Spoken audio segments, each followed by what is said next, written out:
Jesus didn't turn water into Jack Daniels, and no, he didn't sip on fermented wine at dinner either. All right, let's see it. Proverbs 21, wine is a mocker, strong drink is raging, and whosoever is deceived thereby is not wise. Habakkuk 2:15, woe unto him that giveth his neighbor drink. So this argument relies on the presupposition of univocality, because the only way it works is if you agree that the Bible is not allowed to disagree with itself. And the problem with that is that the Bible routinely disagrees with itself, and you run into all kinds of problems because there are many parts of the Bible that say this is good or this is bad, and then there are other parts of the Bible that say the opposite. Because you can look in Proverbs 31, and there's a passage that talks about how bad it is to be a glutton and a drunkard. And then we can go to Matthew 11, verse 18. We have Jesus saying, for John came neither eating nor drinking, and they say he has a demon. The Son of Man came eating and drinking, and they say, look, a glutton and a drunkard, a friend of tax collectors and sinners, yet wisdom is vindicated by her deeds. Very clearly, Jesus is representing himself as drinking wine, as in fermented grape juice, as in an alcoholic beverage. That's not really up for debate. And the notion that we need to overrule what is very clearly in the text of the New Testament because of these passages in the Hebrew Bible that express this entirely different ideal that is not upheld by any other parts of the Bible just requires that presupposition of univocality and is ultimately self-defeating, as we're going to see in this video. God doesn't bless what he condemns. 1 Peter 2:22 says of Christ, who did no sin. If drinking alcohol is a sin for others, it would be a sin for Jesus, but he was sinless. The Greek word for wine in the Bible is oinos and can refer to either fermented or unfermented grape juice. Context determines meaning.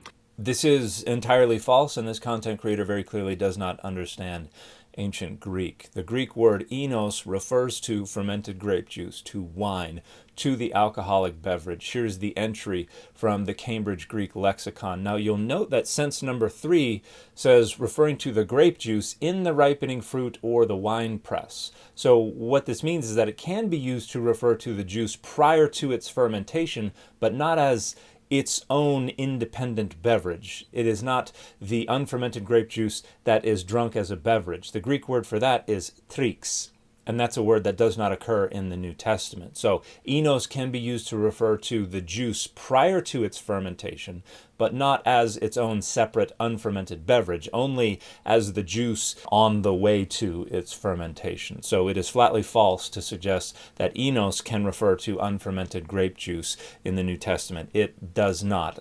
In John 2, when Jesus turned water into wine, it was called good wine. In the first century, good wine meant fresh, sweet juice, not aged alcoholic wine. This is laughably wrong and entirely made up, and there are absolutely no data that support this claim.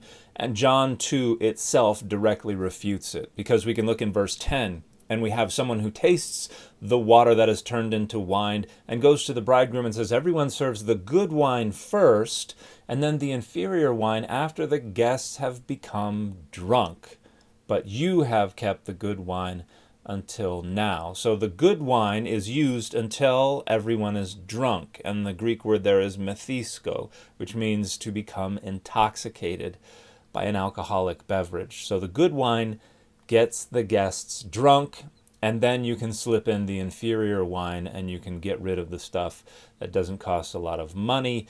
But when Jesus turns the water into wine, it tastes like good wine. In other words, wine of high quality. The notion that good wine means tasty grape juice is laughably wrong, and again, entirely made up.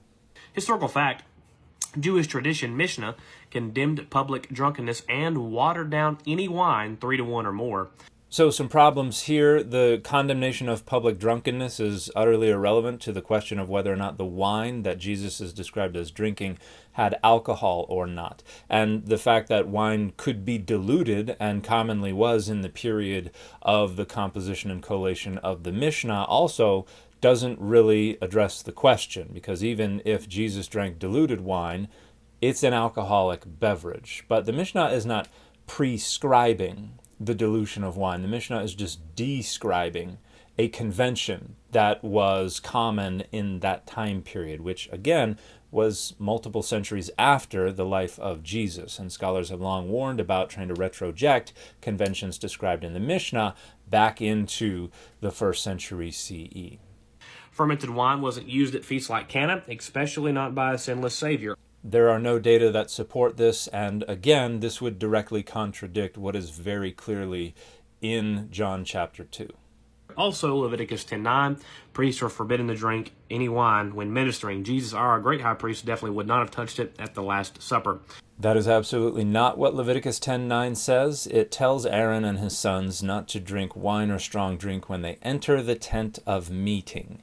And this content creator has just generalized this to any and all ministering, which is very clearly not what is in the text and has no real relevance to Jesus. The same Savior who cast out devils, healed broken bodies, and called for holiness did not pass around intoxicating drinks. If you're trying to justify drinking by using Jesus, you're twisting the truth. Be not drunk with wine, but be filled with the Spirit, Ephesians 5:18. Don't flirt with what destroys families, minds, and testimonies. Be sober, be holy, be different. Jesus was. Now, I can sympathize with the advocacy against drunkenness. Alcohol is responsible for 2.5 million deaths every year around the world. However, this argument is entirely made up. There are claims about what the Greek means that are entirely false. There are claims about what these texts say that are entirely false. And the rest is just argument by assertion. Jesus drank wine if the New Testament is to be believed. And the notion that a couple of passages from the Hebrew Bible ought to overrule what is very clearly in the text is just trying to leverage the presupposition of univocality to skirt around the data in support of this dogma.